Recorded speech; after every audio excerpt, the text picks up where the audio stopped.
sigamos persiguiendo nuestro mejor nivel espiritual y que podamos alcanzar, Señor, esa espiritualidad que usted quiere para nosotros, Señor. Ayúdenos a ser hombres y mujeres de una fe inquebrantable. Ayúdenos a ser buenos discípulos, Señor. Para su gloria y honra le pido por los enfermos. Le pido, Señor, por nuestros hermanos Galván, Señor. Por hermana Hilda, por la mamá de nuestra hermana Sandra, Señor. Por hermano Ramón Mora, Fausto Mora, nuestra hermana Margarita Solorio, hermana Cristina Salazar, Señor. Igual, Padre Santo, por nuestra hermana Alicia, Señor. Cualquier otro enfermo que se me escape, Señor. Nuestras hermanas Sandiano, Padre del Cielo, que también la están pasando un poquito difícil. Dios te conoce que nuestros cuerpos, Señor, se van deteriorando, pero le pedimos gracias, Señor. Si es su voluntad, mi Dios, traer sanidad a alguno, te pido por favor que no detenga esta bendición. Y si no, pues Padre Santo, que nos dé la gracia suficiente para seguir con nuestras enfermedades y a pesar de todo seguir creyendo hasta nuestro último día de vida. Y ahora, mi Dios, que usted sea honrado y exaltado y nosotros edificados en Cristo Jesús, nuestro Señor y Salvador. Amén. Pueden sentarse, hermano.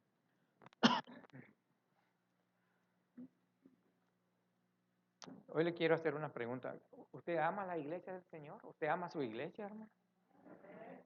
¿De verdad aman su iglesia, hermano? Porque solo se escuchan un par de voces. Mire, si usted cumple con el primero y segundo mandamiento, está incluida la iglesia. Amarás al Señor su Dios y a tu prójimo como a ti mismo, y ahí está incluida la iglesia. Necesitamos amar a la iglesia. Y por supuesto que el deseo de Dios es que la iglesia que no esté más bien en un estado de derrota.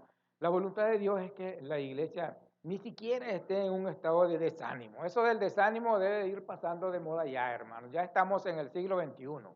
Ya sabemos que Cristo viene pronto, las señales están ahí, la Biblia nos lo enseña. Hay que dejar ese desánimo ya y decir bienvenido el ánimo en Cristo.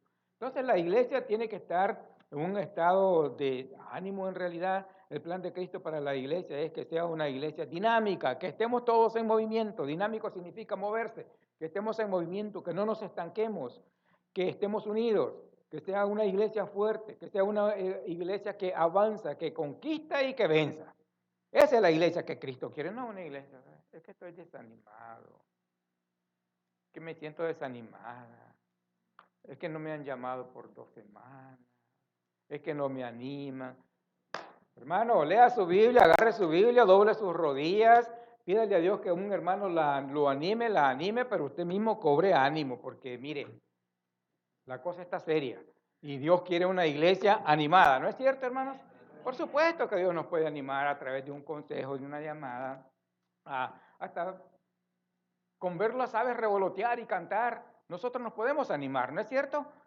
Pero hermanos, hay que estar animados. Dios quiere una iglesia dinámica, fuerte, unida, que avance, que venza. Pero prácticamente una iglesia dinámica, unida, fuerte y que conquista y que venza, no es fácil, hermano, de que se mantenga así. Los miembros de la iglesia deben poseer una fe verdadera, los miembros de la iglesia deben de poseer una fe vencedora, los miembros deben de ser unos vencedores en realidad para que la iglesia sea así. Mire, el tema de esta mañana en la escuela dominical era precisamente acerca de eso. Qué lástima que no se pudo dar, pero gracias por el mensaje de todas maneras, la enseñanza, gracias porque es palabra de Dios. Pero era eso en realidad. Fuertes en vez de desanimados, es decir, animados en vez de desanimados, fuertes en vez de desánimo. Moisés fue uno de esos hombres que vivió una vida espiritual exitosa, de verdad exitosa. ¿Pero cómo lo logró? Bueno, simplemente creyó en Dios y creyó a Dios. Esas dos cosas son importantes. No solamente creer en Dios, sino creerle a Dios. Porque podemos creer en Dios, sí creemos en Dios, pero le creemos que Él puede hacer cosas grandes por nosotros. Eso es otra cosa. Moisés lo creyó, Moisés lo hizo así. Él creyó en Dios y le creyó a Dios sus promesas.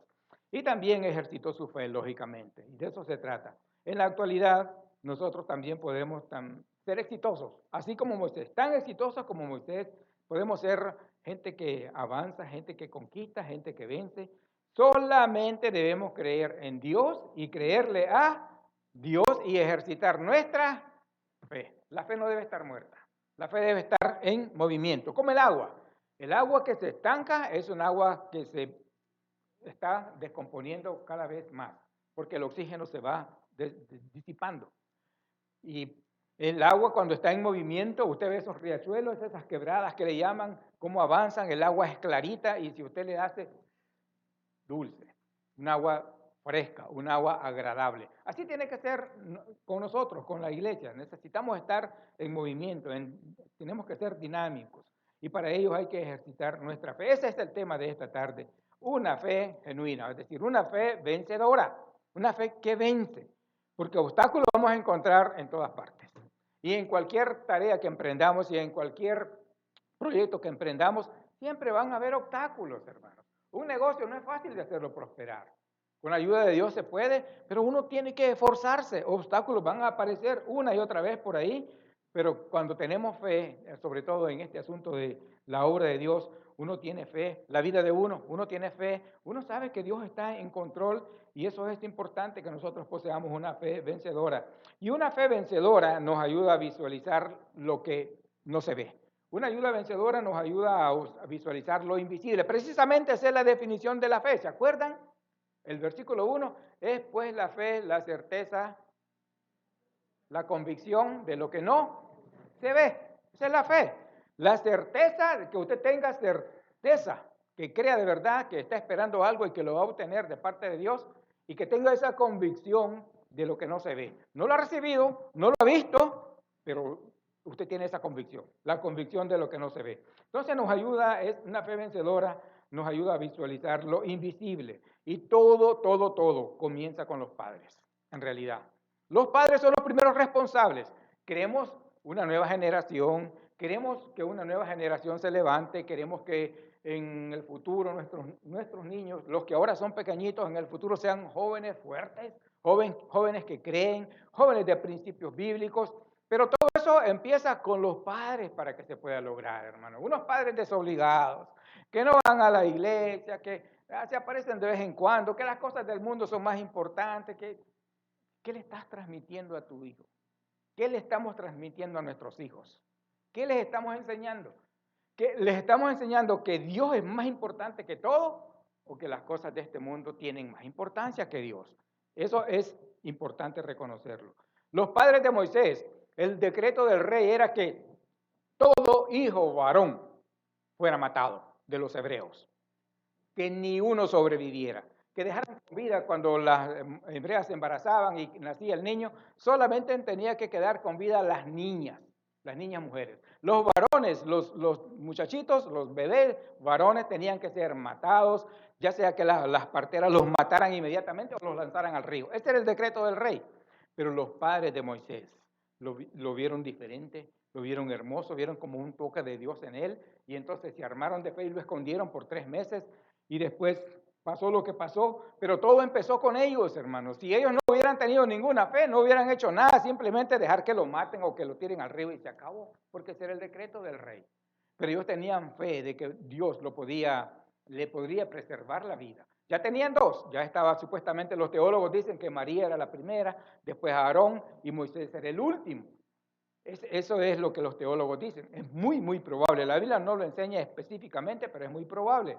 Es probable que Moisés nació en el tiempo que María y Aarón habían nacido antes de ese decreto. Moisés nació cuando ese decreto estaba en vigencia, por lo tal tenía que morir.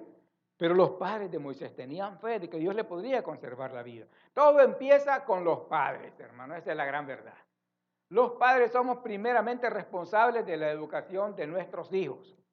Mire, los niños no son educados en las escuelas. En la escuela solo se les enseña ciencia, es todo. Pero la verdadera educación y el conocimiento de Dios empieza ¿dónde? En el hogar con los padres. Los padres son primeramente responsables. Es más, la iglesia ayuda un poco con los estudios de escuela dominical y se trata de hacerlo mejor, se ordena buen material para los maestros y qué sé yo. Pero en casa, ahí es donde empieza todo. En casa. Los padres son los primeros responsables. ¿Okay? A Moisés no lo salvó Faraón. A Moisés lo salvaron sus padres. Miren lo que dice el versículo 23, por favor. Dice, por la fe Moisés, cuando nació, fue escondido por 3 meses, porque le vieron un niño hermoso y no temieron el decreto del rey. No tuvieron tanto miedo ellos. Sabía que había un decreto y que el niño tenía que morir, pero ellos no tuvieron ese temor. No se paralizaron por ese temor, no lo dejaron morir por ese temor. Ellos iban a luchar por su hijo y lo hicieron. Entonces todo empieza con los padres, hermano. Mire, en la Biblia se menciona un gran hombre de Dios, que está escrito su nombre en varias partes de la Biblia. Su nombre fue Timoteo. Pero Timoteo era hijo de una mujer judía y un hombre griego. Pero su abuela Loida y su madre Eunice se preocuparon muchísimo para que él conociera a Dios, para que él conociera los principios del Antiguo Testamento prácticamente. Y este hombre creció, después Dios le dio la oportunidad de encontrarse con el apóstol Pablo, creyó a Dios, creyó en Jesucristo, lo recibió como su Señor y Salvador, fue discipulado y enseñado por el apóstol Pablo, y mire qué gran hombre, eso fue Timoteo. Pero todo empezó ¿con quién? Con la mamá prácticamente, los padres. El papá probablemente no se opuso a que la mamá le enseñara la Biblia a Timoteo. Tal vez no se opuso. Y la abuelita también influyó. La abuela Loida y la madre Eunice, las dos. Y abuelas y abuelos, es importante que reconozcamos eso. Es importante que tomemos conciencia de que nuestros niños necesitan enseñanza bíblica también. Ellos necesitan cantar en el hogar, hermano. Ellos necesitan cantarle a Dios, saberse coritos, saberse cantitos, para que venga desarrollándose en ellos ese amor a Dios. Pero los padres tienen que empezar, ¿sí o no, hermano? Es que tiene que ser así. Claro que Dios en su gracia puede salvarlos ya de grande y todo lo demás, pero la responsabilidad de que conozcan a Dios los niños es de los padres primeramente. Y todo empieza con ellos en realidad. Así sucedió con Timoteo, así sucedió también con este hombre Moisés. Y así es lo mejor que se puede hacer. También, hermanos, cuando nosotros poseemos una fe vencedora, esa fe que nos ayuda a visualizar lo invisible, nos motiva a poner la mirada en lo eterno, hermano. Cuando nosotros visualizamos, queremos visualizar lo invisible, nos preocupamos por lo que no se ve. Eso es ejercitar fe y eso nos motiva a poner la mirada en lo invisible, en lo eterno, en lo que no se ve. Porque mire, la verdad es que aquí en esta tierra existen muchas cosas hermosas. Hay casas bien lindas, hay palacios, hay mansiones, hay paisajes muy hermosos, hay de todo en esta tierra, cosas que se admiran, piedras preciosas. Pero ¿sabe qué? Todo se va a acabar un día. Y lo que más tiene valor es lo eterno, lo que es para la eternidad, lo que no se ve, eso tiene gran valor. Mire, el alma nuestra tiene gran valor para el Dios de los cielos, ¿sí o no? ¿La miramos? No, no la miramos. Nuestro espíritu no lo miramos. Yo no miro su alma, usted no puede ver mi alma. Dios es grande y es todopoderoso. Dios es algo real, ¿sí o no? Pero no lo vemos. Pero es eterno, ¿sí o no? Entonces es importante que nosotros pongamos nuestra mirada en las cosas de arriba. Dios lo quiere así. Cristo lo quiere así. Cristo lo enseñó y Dios nos lo confirma. Mira los versículos del 24 al 26, por favor. Dice el 24, por la fe Moisés, hecho ya grande, rehusó llamarse hijo de la hija de Faraón. Imagínense, hermanos. Ustedes conocen la historia, yo sé que la han leído. Nace Moisés, los padres lo esconden por 3 meses. Después deciden la mamá y la tía, si no me equivoco, esconderlo en una canasta que ellos mismas calafatearon para que el agua no penetrara, le con brea y qué sé yo, para que el agua no entrara en el cesto, en la canasta, y lo van y lo ponen a la orilla del río y se esconden para ver qué va a pasar. Y miran que la hija de Faraón viene a lavarse con sus doncellas, las que le ayudan, miran la canasta, le llama la atención y la miran y descubren un niño hermoso y lloraba, dice la Biblia.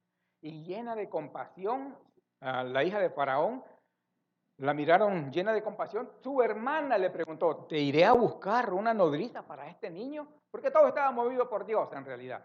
¿Te iré a buscar una nodriza para este niño? Sí, ve.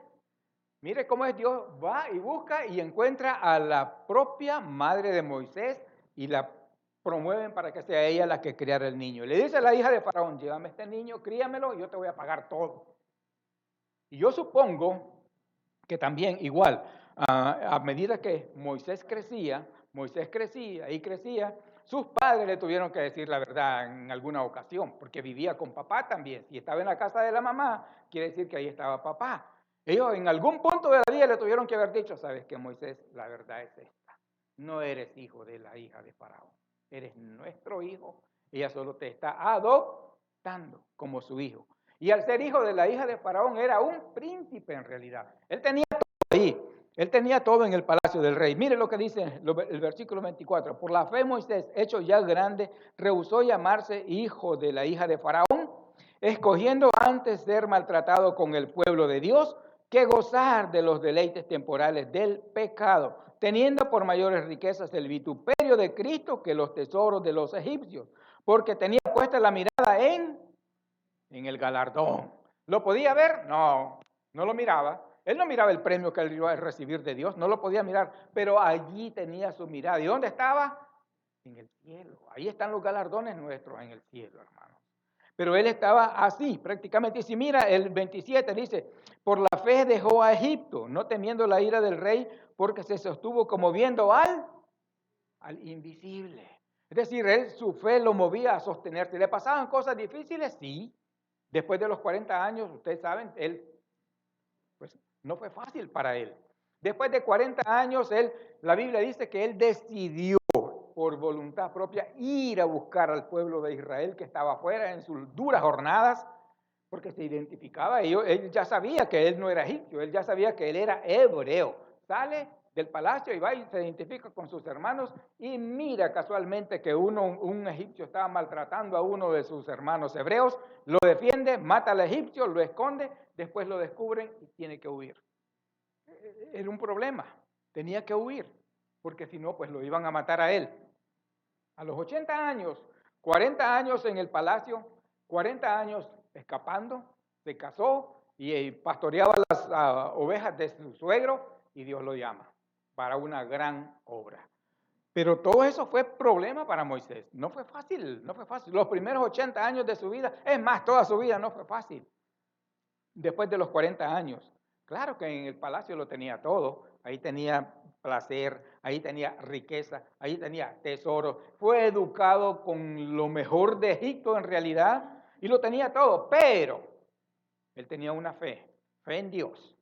Y él sabía que si creía a Dios, que si estaba comprometido con Dios y que si Dios lo estaba llamando a una obra, él tenía que desligarse de Egipto.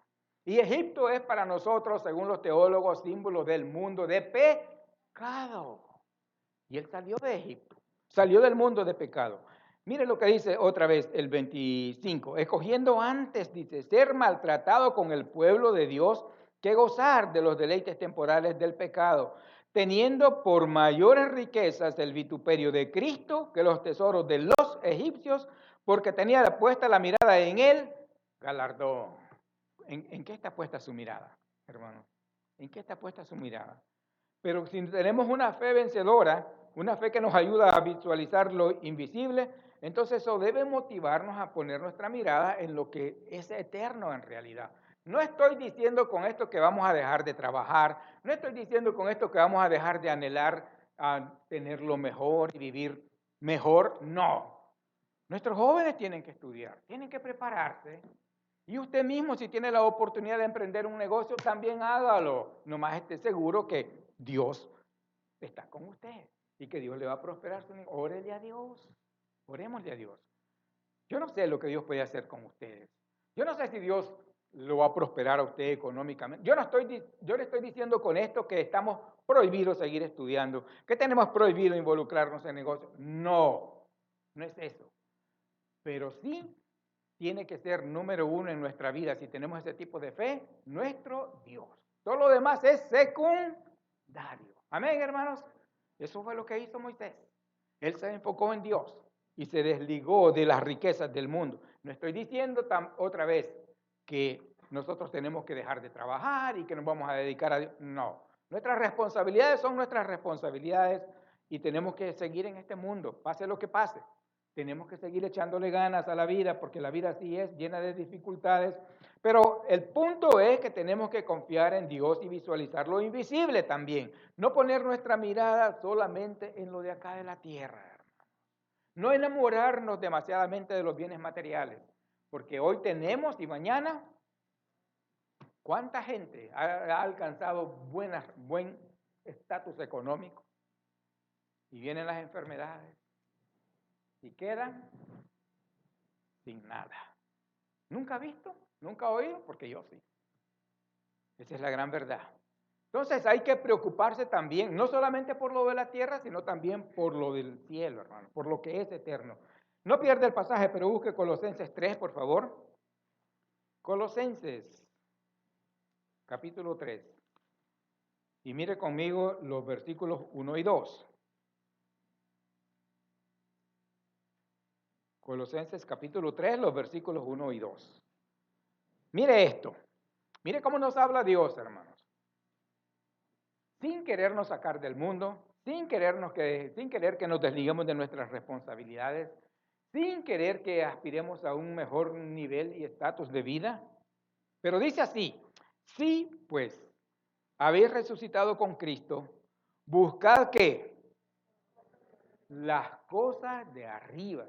Fíjese bien, no dice, si habéis resucitado con Cristo y tienes la oportunidad de buscar las cosas de arriba, hazlo. No, no dice así. Dice, si habéis resucitado con Cristo, busca las cosas de arriba, donde está Cristo sentado a la diestra de Dios.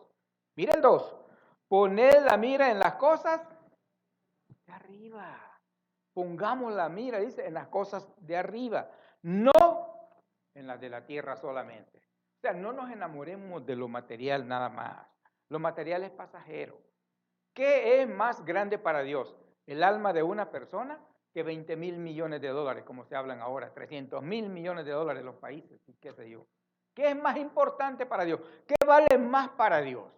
¿El alma de una sola persona o 20,000 millones de dólares? El alma de una sola persona. Y es lo que más vale para Dios. Tanto así que a eso vino el Señor Jesucristo, a entregar su vida para salvarlas, no los bienes materiales.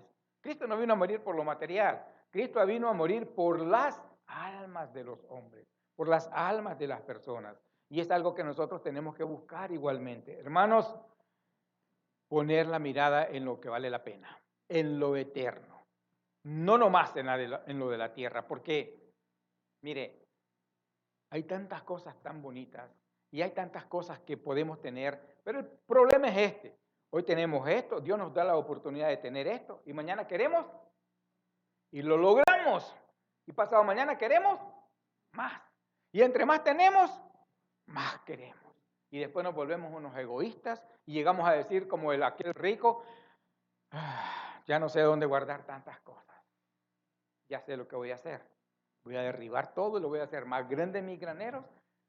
Lo hizo, lo logró y entonces le dijo a su alma, alma, gózate, regocíjate, bebe, come, disfruta, porque tiene para muchos años, tienes para muchos años. Pero vino Dios y le dijo, necio, si supieras que esta noche te vienen a pedir tu alma y todo lo que has logrado, ¿de quién? ¿De quién será? No es una necedad buscar una vida mejor, no lo es. No es pecado tampoco. Dios no nos lo está prohibiendo. Lo que nos está prohibiendo es que nos enamoremos de lo de la tierra nada más y nos olvidemos que las cosas eternas son más importantes. Eso es todo lo que Dios quiere llamarnos la atención. Necesitamos desarrollar un grado de fe de tal modo que podamos visualizar lo invisible, hermanos, y que nos preocupemos por lo invisible. Y enfocarnos preocupadamente también en lo invisible, no solamente en lo que es terrenal, porque lo que es terrenal pasa. Si usted ha leído la segunda carta del apóstol Pedro, usted ha leído precisamente que esta tierra va a ser pasada por fuego y se va a quemar todo. ¿Sí o no, hermano? ¿Para qué enamorarnos de lo terrenal entonces? ¿Para qué? Mire, lo que Dios le ha dado, disfrútelo, gócelo con su familia y dele gracias a Dios. Dele gracias a Dios por todo lo que tiene y disfrútelo con su familia. Porque mañana No sabemos. Yo no sé si mañana vivo. Lo que sí sé es que mi alma le pertenece al Señor Jesucristo y lo que sí sé es que no somos de aquí, de este mundo, somos de las alturas, somos de los cielos, ¿sí o no? Y que nuestra verdadera ciudadanía está en los cielos. Por eso dice que pongamos la vista en las cosas de arriba, no nomás en las de la tierra. Una fe vencedora también nos estimula a involucrar a Dios en nuestra vida, siempre. Si tenemos verdadera fe, si tenemos una fe genuina, eso siempre nos va a estimular a que involucremos a Dios en nuestra vida. Y ya no digamos, pues como dice Santiago, que dice la gran mayoría, en tal día voy a ir acá, voy a ir allá, voy a hacer y voy a hacer. No, en lugar de eso debemos decir, si Dios quiere, si Dios me permite, haré esto y aquello. Contar primero con Dios. Eso es involucrar a Dios en nuestra vida. Y eso es lo que necesitamos hacer. Y cuando nosotros involucramos a Dios en nuestra vida, eso entonces siempre va a motivar a que seamos desafiantes, a dar un paso de fe, a avanzar, no a estancarnos, a desafiar ocasionalmente. Mira el versículo 27. Dice, por la fe dejó a Egipto, no temiendo la ira del rey, porque se sostuvo como viendo al invisible. Se sostuvo. Esa fue su fe, que él observaba al invisible. Qué raro. Miraba lo invisible. ¿Pero cómo lo miraba? No es precisamente que lo miraba así físicamente, sino espiritualmente. Su fe le ayudaba a observar la grandeza del cielo. Su fe le ayudaba a determinar que lo del cielo es más grande que lo de la tierra y de más valor. Su fe le ayudaba a observar a Dios, a ver a Dios y a involucrarlo en su vida en realidad. Y se mantuvo entonces así y fue desafiante, tomó retos. Cuando Dios le dijo que lo había elegido para que fuera a sacar a su pueblo, sí rehusó al principio, pero Dios se lo confirmó y él al final tomó el reto y lo aceptó y lo logró con la ayuda de Dios. Por la fe dice, dejó a Egipto, no temiendo la ira del rey, porque cuando ellos abandonaron Egipto, el rey el faraón quedó súper enojado con Israel, porque se le iba su mano de obra barata, gratis prácticamente. Se le iban millones prácticamente, que lo estaban su economía levantando. Y él quedó muy enojado. Moisés lo sabía, desde cuando las plagas, Moisés lo sabía, pero no tuvo miedo, fue desafiante. Y cuando se presentaba delante de Faraón le decía, así dice Dios, desafiando a Faraón. Así obra una persona de fe, hermanos. Es desafiante, toma retos, acepta retos y no se estanca. Y necesitamos ser ese tipo de personas. Dios no quiere una iglesia estancada, hermano. Les digo otra vez, las aguas que se estancan, se putrefactan y huelen mal. Pero cuando el agua está fluyendo, corriendo, como decimos nosotros, ese riachuelo, esa quebrada, es transparente, es fresca y es agradable al paladar, ¿sí o no? Así tiene que ser la iglesia del Señor, fresca, agradable, en movimiento siempre, no estancada, no estancada. Tenemos que motivarnos a ser desafiantes. Mire, cuando Daniel fue tomado con sus otros 4 amigos para que sirviera en el palacio del rey, se les ordenó ración del rey, comida y bebida. Pero Daniel, dice la Biblia, que propuso en su corazón no contaminarse con la comida del rey, porque era comida de cualquier animal en realidad. Y pidió al jefe de los eunucos, Belsasar, no me acuerdo cómo se llama, Belsar creo, le pidió que le dieran a ellos la oportunidad de no contaminarse. Eso es ser desafiante, desafiante. Hablar, avanzar. Él bien hubiera dicho, qué bien, como reyes vamos a estar. ¿Ya vieron, muchachos? Como reyes. Pero no. Él propuso con su corazón no contaminarse y con esa fe fue y habló con el supervisor y le pidió permiso y le pidió que los trataran diferente, que les dieran agua y legumbres a comer y toda la historia usted la conoce. Y Dios le respondió con creces. Pero porque fue desafiante. Y a veces así tenemos que ser nosotros. Hermano, es bien triste. Cuando tenemos la oportunidad de hacer algo para Dios y de hacer algo para alguien y no lo hacemos. Y somos unos indiferentes ocasionalmente. Y eso no es agradable, hermano. No demostramos tener una fe verdadera. Por eso me encantó que el hermano tomara el reto de que diera la escuela dominical. Probablemente el próximo domingo tenemos el tema que miramos aquí, probablemente, no lo sé todavía. Pero tenemos que ser así, hermanos, desafiantes. Esa es la fe. La fe nos debe de impulsar. La fe tiene que estar involucrado Dios en nuestra vida si tenemos fe, y tenemos que tomar pasos de fe ocasionalmente, dar pasos de fe. Amén, hermanos. Tenemos que, porque si creemos en Dios, la fe no tiene que estar muerta, la fe tiene que estar obrando todo el tiempo. Si la fe se muere, estamos listos. Es decir, no, no se puede. Tenemos que ejercitar nuestra fe.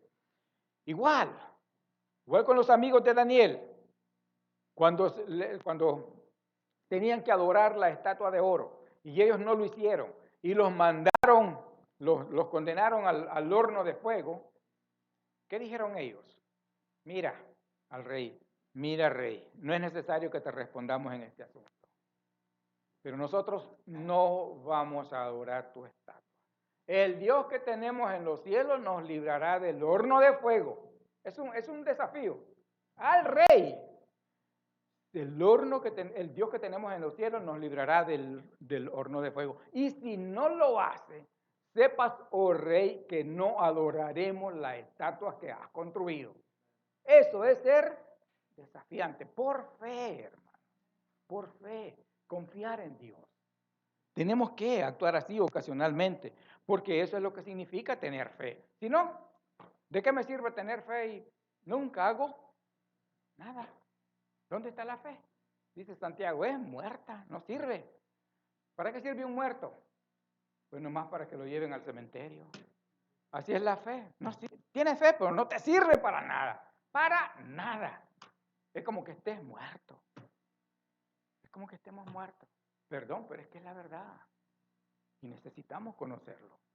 Y también, cuando estamos estimulados, porque hemos involucrado a Dios en nuestra vida y tenemos esa fe vencedora, igual, eso nos motiva a obrar siempre para Dios, a actuar para Dios, cobrar fuerzas y servir a Dios. Miren los versículos 28 y 29 para terminar. Dicen así: por la fe celebró la Pascua y la aspersión de la sangre, para que el que destruía a los primogénitos no los tocase a ellos. Por la fe pasaron el mar rojo como por tierra seca, e intentando los egipcios hacer lo mismo, fueron por la fe, hermanos. Recuerde, llega el pueblo de Egipto, el pueblo de Israel sale de Egipto, llegan frente al mar, la idea era bordear el mar para ir a Canaán, pero vienen los egipcios detrás, que los quieren reconquistar y regresarlos allá. El pueblo se le ve encima a Moisés, que no habían en Egipto tantos sepulcros para morir allá y ser enterrados. ¿Por qué no sacaste? Y Moisés mentalmente orándole a Dios, y habla Dios a Moisés y le dice, ¿por qué me hablas? Actúa, toma tu vara y divide el mar. Y dile a los hijos de Israel que esos hombres que ahora ven, nunca más los verán. Y así fue. Y todo por la fe de imagínense, si Moisés se para frente al mar y dice, ¿cómo lo voy a abrir? Este es un tremendo mar. ¿Cómo se va a abrir? ¿Qué hubiera pasado? Terrible para el pueblo de Israel. No, pero él obedeció a Dios, él hizo lo que Dios le dijo que hiciera y todo cambió. Todo cambió y todo por la fe, hermanos. La fe es importante. Entonces, cuando nosotros tenemos ese tipo de fe, está Dios involucrado en nuestra vida y entonces vamos a obrar para Dios. Vamos a obrar. Qué bonito es cuando le dicen a uno, cuente conmigo, pastor. Si el maestro de escuela dominical, cualquiera que sea, no, por alguna razón está enfermo, cuente conmigo. Eso es hermoso. Que hay que hacer algo, que fíjese que tenemos que voluntario, cuente conmigo. Eso es bonito, eso es hermoso, eso es estimulante, eso es de gran valor. Eso a cualquier líder le levanta el ánimo. Pero cuando uno mismo lo tiene que hacer porque nadie quiere, terrible. ¿Sí o no, hermano? ¿Y dónde está la fe?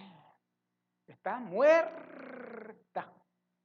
Y estando la fe muerta, estás también muerto o muerta. Y no podemos hacer nada para Dios. Porque un muerto no puede hacer absolutamente nada. está para que lo transporten nada más. Terrible la situación, ¿sí o no, hermano? Para aquellos que no ejercitan su fe. Si es que hay que obrar para Dios, hermano. Mire, todos los días Dios nos da una u otra oportunidad, de diferentes maneras, en diferentes áreas, en diferentes lugares, pero Dios siempre nos da una oportunidad de que podamos hacer algo para Él. Lo mínimo que podemos hacer, lo mínimo que podemos hacer para Dios es ser educados y tratar bien a la gente. ¿Está usted en la clínica? Salude, buenos días. Buenos días. Decirle, Dios te bendiga a las personas. ¿Cuesta eso dinero? ¿Cuesta eso gran cosa? Que estés muy bien. Fue un placer haberte conocido, fue un placer haber conversado contigo. Mira, esta iglesia es buena. Sonreírle a la gente. No andar todos mal encarados. Todo el tiempo enojados. Llegar a la clínica enojados. Y salir enojados. Y llegar a casa enojados. Y nos sucede como lo dijo el doctor Sima, parece que nos bautizaron en vinagre. Todo el tiempo agrios, amargados. No, hermano, ya es el siglo XXI. Ya dejemos esas cosas. Hay que obrar para Dios. Dios no usa amargados. Aquí en la Biblia usted ha visto que Dios usó todo amargado, todo agrio, todo malcriado. ¿Ha leído la Biblia que Dios ha usado a alguien así? Dios usa gente que está dispuesta a ser usada por fe. Gente que ejercita su fe, que quiere, que dice como Isaías, heme aquí, Señor. O como dijo Samuel, háblame Dios, hábleme, porque su siervo oye para hacer, no solamente para oír. Ese es el tipo de hombres y mujeres que Dios anda buscando. Todavía Dios se mueve buscando ese tipo de mujeres y hombres igualmente. Miren con Moisés lo que pasó. Por la fe, dice el 28, celebró la Pascua y la aspersión de la sangre para que el que destruía a los primogénitos no los tocase a ellos por la fe. Dios solo le dijo, pon sangre ahí en los dinteles, dile a los hijos de Israel que degollen el cordero y todo lo demás y la sangre ahí. Y el destructor, el ángel destructor, mirará la sangre y no tocará a ustedes ninguna de las familias. Pudo haber dicho, esta es una locura. Esto está fuera de, esto no es, no. Pero él obedeció a Dios por su fe. Y dice el 29, por la fe pasaron el mar rojo como por tierra seca. El mar, el océano, lo pasaron como por tierra seca. Es decir, como pasar por las calles de acá de Géminis y San Jacinto, tranquilamente. Por la fe. Estas son las cosas que la fe hace, hermanos. Es decir, necesitamos ese tipo de fe. Ahora, ¿dónde está su fe? ¿De qué tamaño es su fe? ¿Cuán grande es su fe? Porque fe probablemente todos tenemos, pero un poquito de fe, otros un poquito más, otros un poquito más. Los que tienen una buena fe, a lo mejor, aquí puede haber gente que tiene gran fe, no sé. Pues usted dice, estoy bien, tengo fe. Creo en Dios, tengo fe, qué sé yo. La fe no es un show para hacer show, hermano. La fe no es para andar empujando gente y gritando y diciendo cosas. No, es otra cosa. Moisés, usted no mira a Moisés haciendo esas cosas. Usted no mira a los profetas haciendo esas cosas igualmente. Pero tuvieron fe. Entonces, ¿dónde está su fe? Si su fe está en un nivel muy bajo. ¿Qué hace usted cuando chequea su vehículo y mire que el nivel del aceite está bajo? ¿Qué hace? Baja rápidamente porque si no se le quema el carro y le pone más aceite. ¿Sí o no? ¿Qué dice la Biblia que tenemos que hacer según Santiago cuando tenemos poca fe? Pídele a Dios. Pídele a Dios, el cual da abundantemente y sabemos que tenemos poca fe. Es tiempo de arrodillarnos, es tiempo de decirle a Dios, Dios, quiero ser honesto, quiero ser transparente, quiero ser real. Mi fe es pequeñísima, pero yo sé que la fe viene de ti y tú me puedes dar fe. Así que te pido que me des más fe para ser de bendición en mi casa, para ser de bendición en mi iglesia, para ser de bendición en mi comunidad. Quiero más fe. ¿Le dará Dios más fe, sí o no, hermano? Nos va a dar, pero necesitamos hacer algo. No estar nomás tranquilamente. Pues mi fe, yo tengo fe, sí tengo fe. Y hasta ahí. ¿Pero qué puedes hacer con ese poquitito de fe? Hay que pedir a Dios más, ¿sí o no, hermanos? Es las cosas que necesitamos hacer. A todos nosotros, a todos los que formamos esta iglesia, nos conviene desarrollar y poseer una fe que nos haga hombres y mujeres vencedores, verdaderos discípulos, discípulos que avanzan, discípulos que no se estancan, discípulos que avanzan unidos, conquistan unidos y son vencedores, que honran a Dios con su vida, con una vida de fe. Pero si no hay fe, entonces hay que pedirle a Dios fe para honrarlo a Él mismo y ser de bendición a otros. ¿Quedó claro, hermanos? Vamos a orar. Padre, Señor, gracias por su bondad y su misericordia. Señor, muchas gracias. Gracias por este pueblo, Señor, y gracias por su palabra. Gracias, Señor, por esta historia grande de Moisés. Y, Señor, sabemos que está ahí, Señor, para que nosotros aprendamos. Le pido, por lo tanto, mi Dios, que usted conoce nuestro grado de fe, que conoce nuestro nivel de fe. Señor, aquellos que tenemos poca fe, ayúdenos a desarrollar más, tráiganos más, denos más. Denos fe, Señor, tanta que podamos honrarlo a usted con nuestra vida y ser de bendición en la iglesia, en el hogar y en la comunidad, Señor. Por favor, no queremos estar estancados, Señor. No queremos, Señor, que nuestra fe muera. No queremos ser poseedores de una fe muerta, Dios.